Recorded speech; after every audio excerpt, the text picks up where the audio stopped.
This channel does not promote any violent, harmful, or illegal activities. All content provided by this channel is meant for an educational purpose only. নমস্কার, টিভি9 বাংলায় আরো একবার আপনাকে স্বাগত। উপনির্বাচন চলছে, ঘড়িতে সময় সকাল 11টা। মাদারিহাটে খবরে নজর রাখতেই হচ্ছে। বেলা বাড়তেই মাদারিহাট উপনির্বাচনে গোলমাল। মুজনাই চা বাগানে বিজেপি প্রার্থীর গাড়ি আটকে বিক্ষোভ। রাহুল লোহারের গাড়ি আটকানোর অভিযোগ শাসক দল তৃণমূলের বিরুদ্ধে। বিজেপি তৃণমূল সমর্থকদের মধ্যে ব্যাপক বচসা। দেখুন, তো বিজেপি প্রার্থী রাহুল লোহারের গাড়ি আটকে দিল উত্তেজিত জনতা। তাদের দাবি এই এলাকায় উন্নয়নের কাজ হয়নি। Evolved, yet unchanged. Merlin, more to life. ফলে এই উন্নয়নের কাজ না হওয়াকে সামনে রেখে ভোটের দিনে কার্যত প্রার্থীকে আটকে ব্যাপক বিক্ষোভ। মুজনাই বাগানে প্রার্থীর দাবি যে তাকে ঘিরে বিক্ষোভ দেখানো হচ্ছে, যদিও বাসিন্দারা বলছেন আসলে উন্নয়নের কাজ হয়নি, তাই তারা তাদের প্রতিবাদ জানাচ্ছেন মাত্র। এইভাবে আটকে রয়েছে গাড়ি।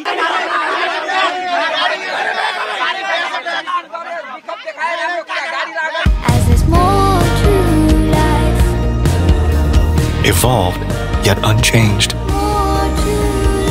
Merlin, more to life. এটা বিক্ষোভ না, এটা হচ্ছে টিএমসি দাদাগিরি। ওরা জানে শান্তি মতন যদি ভোট হয়, ওখানে পুলিং এজেন্ট আমাদের পুলিং এজেন্টকে সকালবেলা বের করে দেওয়া ছিল 62 নম্বর বুথে। এখানে যদি শান্তি মতন ভোট হয়, ভারতীয় জনতা পার্টিকে সমস্ত ভোট পাবে আজকে। তার জন্য কিন্তু এখানে টিএমসির গুন্ডারা এসে এখানে করছেন। আপনারা লিটারেলি দেখেছেন, আমার উপর অ্যাটাক করেছে, গাড়ির উপরে অ্যাটাক করেছে, আমাদের এখানকার কার্যকর্তার উপর অ্যাটাক করেছে। আপনারা এখানে লিটারেলি আপনাদের ক্যামেরায় আছে। এরা যেটা অভিযোগ করছে এলাকায় এটা উন্নয়ন করার দায়িত্ব কার? এখানে পঞ্চায়েত টিএমসির, সমিতি টিএমসির, জেলা পরিষদ টিএমসি, রাজ্য সরকার টিএমসি, মুখ্যমন্ত্রী টিএমসি। কাজ করবে তো টিএমসি, কাজ করার দায়িত্ব তো টিএমসির। এখানে তো বিজেপি নাই। এই মুহূর্তে মাদারিহাট উপনির্বাচনে গোলমাল চলছে। একদম ঘটনাস্থল থেকে আমাদের সঙ্গে রয়েছেন আমাদের সহকর্মী প্রসেনজিৎ চৌধুরী।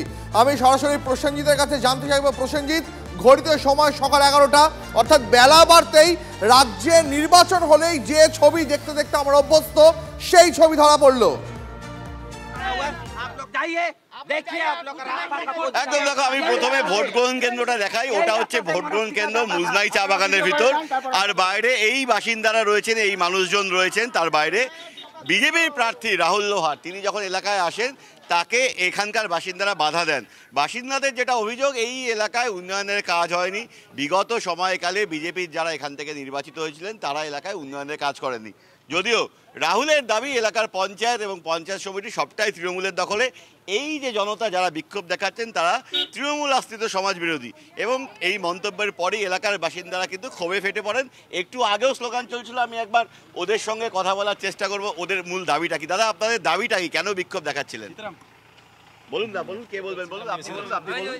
আমাদের মূল এটা বিক্ষোভটা হলো আজকে 8 বছর, 8.5 বছরের এমএলএ এমপি জন বার্লা আজ পর্যন্ত মুজরিতে যখন যখন ভোট আসে তখন ওরা আইসে লোককে ভাওতা ফালতু সল্টু কথা বুঝায়, আমাদের এইটা করে দিব ওইটা করে দিব বলে ভোট নিয়ে যায় এখান থেকে।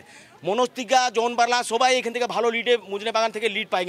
কিন্তু আজ পর্যন্ত 8.5 বছর হয়ে গেছে, মনস্তিকা না জন বার্লা একবারও আমাদের যে লোকগুলো আছে জানতা আছে ওদের কাছে যা একটু কথা বলবো, ওইটা বিজেপির নাই। তো ওই জন্য আমরা এটাই জানি যে আমাদের মমতা দিদির সরকার, যে দিদির সরকারটা আছে, আমাদের দিদির বহুত সুখ সুবিধা, এই রাস্তাটাও দিদির সরকার।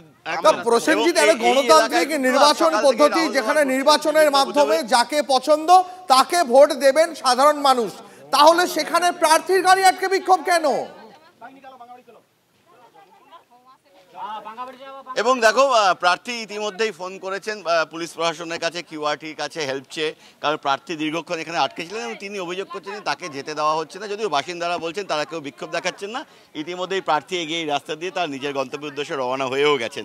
কিন্তু এই এলাকায় কিন্তু ব্যাপক উত্তেজনা রয়েছে, দেখতেই পাচ্ছ সামনেই বুথ রয়েছে। এটা সেই মুজনাইয়ের বুথ। একটু আগেও এর আগে অন্য একটি বুথে এই মুজনাই এলাকাতে, সেখানেও কিন্তু প্রার্থী যেতেই তাকে ঘিরে ধরে ব্যাপক বিক্ষোভ হয়। সেখান থেকেও কার্যত সেই বুথে আর তিনি প্রবেশ করতে পারেননি। তবে এখানে নজর থাকবে আমাদের, নজর রাখো, নজর রাখবো পরে খবরে। হারোয়া বিধানসভা কেন্দ্রে শাসনের দাঁতপুরে 21টি বুথে এজেন্ডা দিতে পারেনি আইএসএফ। রাত থেকে তৃণমূল কংগ্রেস হুমকি দিচ্ছে বলে অভিযোগ। আজ আইএসএফ এজেন্টদের বুথ থেকে মেরে তাড়িয়ে দেওয়া হয়েছে, অভিযোগ করছে আইএসএফ। জেলা পুলিশ সুপারকে জানিয়েও কোনো লাভ হয়নি, অভিযোগ আইএসএফ এর।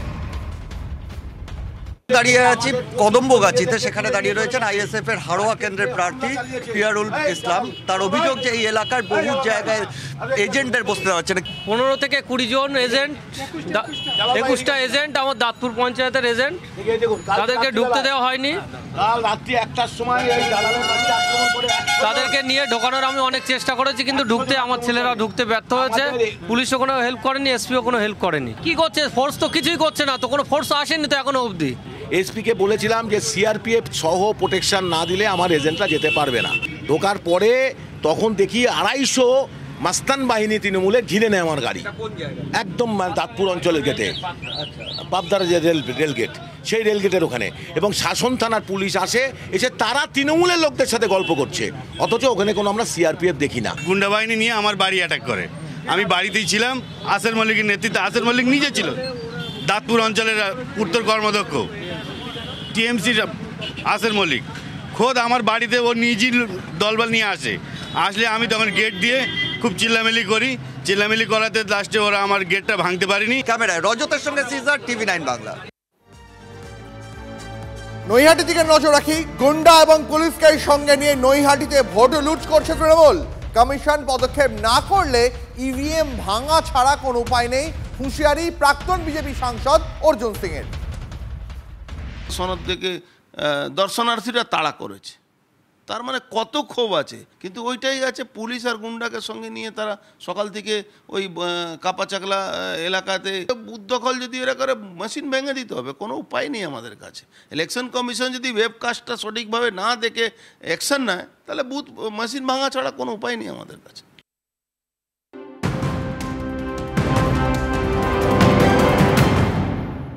উপনির্বাচনের খবরে তো আমরা নজর রাখবই, তবে এর পাশাপাশি এই মুহূর্তে আরো একটা বড় খবর। বাংলার শিশু বিহারে বিক্রি। এবার শিশু পাচার চক্রেও বিহার কানেকশন। শালিমার স্টেশনের বাইরে থেকে শিশু পাচার চক্রের পান্ডা মানিক হালদার সহ 2 জনকে পাকড়াও করলো সিআইডি। সূত্রের খবর, সোশ্যাল মিডিয়ার মাধ্যমে শিশু বিক্রি চলতো। বুকিং করতে নগদে অর্ধেক টাকা দিতে হতো মানিককে। 3 থেকে 12 লক্ষ টাকায় শিশুদের বিক্রি করা হতো। এই মুহূর্তে আমাদের সঙ্গে আমাদের সহকর্মী সুজয় রয়েছেন। আমি সরাসরি সুজয়ের কাছে জানতে চাইবো, সুজয়, এবার তাহলে বাংলা শিশুদের বিক্রি করার পিছনেও বিহারের দুষ্কৃতীদের হাত উঠে আসছে।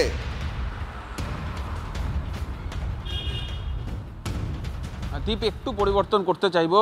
বাংলায় বসে বিহার থেকে শিশু চুরি করে নিয়ে এসে বাংলা থেকে সেটা বিক্রি করা হতো, অর্থাৎ বিহারের বিভিন্ন অবৈধ নার্সিংহোম, সেখান থেকে সদ্যজাত যে সমস্ত সন্তান রয়েছে তাদেরকে সেখান থেকে কিনে নিয়ে আসা হতো। কিনে নিয়ে আসার পর বাংলা কখনো বা দক্ষিণ ভারত সেখানে বিক্রি করে দেওয়া হতো। এবং এই চক্রের মূল পান্ডা মানিক হালদার ইতিমধ্যেই সিআইডি গ্রেপ্তার করেছে। সবথেকে বড় কথা যেটা, যে 2.5 থেকে 3 বছর ধরে এই শিশু বিক্রির কারবার সে করছে এবং এই কদিনেই 50টির বেশি শিশু বিক্রি করেছে। এবং প্রত্যেকটা শিশু বিক্রির ক্ষেত্রে তার নির্দিষ্ট দর বাঁধা ছিল, 3 থেকে 12 লক্ষ টাকা পর্যন্ত ছিল।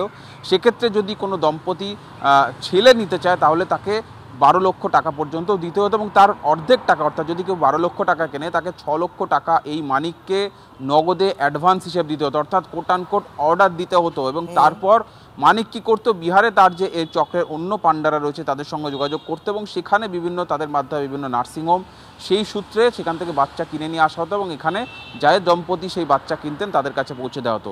ইতিমধ্যেই আজকে বিহারের উদ্দেশ্যে রওনা দিচ্ছে সিআইডি টিম এবং সিআইডি টিমের সঙ্গে এই যে মূল অভিযুক্ত মানিক হালদার তাকেও নিয়ে যাওয়া হচ্ছে। তাকে নিয়ে মূলত চিহ্নিত করা হবে যে কোন কোন জায়গা থেকে কোন কোন হাসপাতাল বা নার্সিংহোম থেকে সে বাচ্চা কিনত। এবং এখনও পর্যন্ত যেটা তদন্তে উঠে এসছে যে এই কারবার করেই একসময়ের এসি মেকানিক ইতিমধ্যেই কিন্তু প্রায় কোটিপতি হয়ে উঠেছেন। তার প্রচুর গাড়ি, প্রচুর বাড়ির সম্পত্তির হদিশ পাচ্ছেন তদন্তকারীরা। তাই আপাতভাবে তদন্তকারীদের মূল লক্ষ্য কোথা থেকে এই বাচ্চা কেনা হতো, বাচ্চা কেনার পর কাদের কাছে বিক্রি হতো সেটা খুঁজে বের করা। একই সঙ্গে এই চক্রের সঙ্গে শুধু এই মানিক এবং মুকুল এই দুজনে কি যুক্ত, যারা নিজেদেরকে দম্পতি পরিচয় দিয়ে, স্বামী স্ত্রী পরিচয় দিয়ে বাচ্চা বিক্রি করতো, নাকি তার বাইরেও আরো অনেকে রয়েছে এই রাজ্যে? এই চক্রের আরেকটা জিনিস জানতে চাইবো একটু সহজভাবে, কিভাবে এই চক্র বাংলায় কাজ করতো, মানে কিভাবে বুঝতে পারতো এই দুষ্কৃতীরা যে কাদের সন্তান লাগবে? একদম ছোট করে বলি, এই যে মানিক হালদার, সে আগে এসি মেকানিক ছিল এবং সেই সূত্রে বিভিন্ন আইভিএফ সেন্টার এবং বিভিন্ন নার্সিংহোমে তার যাতায়াত ছিল। সেখানে সে গিয়ে বুঝতে পারে যে অনেক নিঃসন্তান দম্পতি এই ধরনের বাচ্চার খোঁজ করে। সেই সূত্রে গত 2.5 বছর আগে সে ফেসবুকে একটি পেজ খোলে, যে অ্যাডপশন সংক্রান্ত একটা পেজ খোলে। সেখানে বিভিন্ন লোকেদেরকে যুক্ত করা হয়, তারা সেখানে নিজেদের প্রয়োজন অনুযায়ী বাচ্চা প্রয়োজন সেই ধরনের আবেদন করেন এবং সেই আবেদন করলে মানিক সরাসরি তাদের সঙ্গে যোগাযোগ করে, তাদেরকে জানায়, তাদের কাছ থেকে জানতে চায় যে কী ধরনের বাচ্চা প্রয়োজন, ছেলে না মেয়ে প্রয়োজন, এবং তার নিজেরটাও জানায় যে সে কত টাকা এই প্রত্যেক বাচ্চা পিছু নেবে। এই সূত্রেই দম্পতিদের সঙ্গে কথাবার্তার মাধ্যমে যদি কথা ফাইনাল হয় তাহলে তাকে অর্ধেক টাকা দিতে হতো। অর্ধেক টাকা দেওয়ার পর সে বিহারে তাদের চক্রের যে অন্য পান্ডারা রয়েছে তাদের সঙ্গে যোগাযোগ করত এবং সেখানে যোগাযোগের সূত্রে তারপর নির্দিষ্ট সময়ের মধ্যে যে নিঃসন্তান দম্পতি বা যারা বাচ্চা অ্যাডপ্ট করতে চান বা যারা বাচ্চা কিনতে চান তাদের কাছে সেই বাচ্চা পৌঁছে দেওয়া হতো। এখনও পর্যন্ত যা তথ্য উঠে এসেছে তাতে বিহার থেকে এই চক্রটা চলতো, অর্থাৎ বিহার থেকে বাচ্চা আসতো এই বাংলায়। মানিক এবং মুকুল এরা দুজন স্বামী স্ত্রী পরিচয় দিয়ে সেই বাচ্চা কিনে নিয়ে আসতো, কখনো ট্রেনে বা কখনো সড়ক পথে সেই বাচ্চাদের নিয়ে আসা হতো এবং এখানে যে দম্পতি সেই টাকা দিয়েছেন তাদের হাতে তুলে দেওয়া হতো। এইভাবেই এখনো পর্যন্ত চক্র চলতো। পরিষ্কার বোঝা যাচ্ছে যে বাবা মায়েরা তারা সন্তান চান, তাদের সেই আকাঙ্ক্ষা, তাদের সেই ইচ্ছাকে কাজে লাগিয়ে এই ধরনের দুষ্কৃতীরা লক্ষ লক্ষ টাকার বিনিময়ে ভিন রাজ্য থেকে শিশু কিনে এনে এখানে কারবার চালাতো। আপাতত তোমায় ধন্যবাদ। অত্যন্ত জঘন্য ঘৃণ্য একটা চক্র।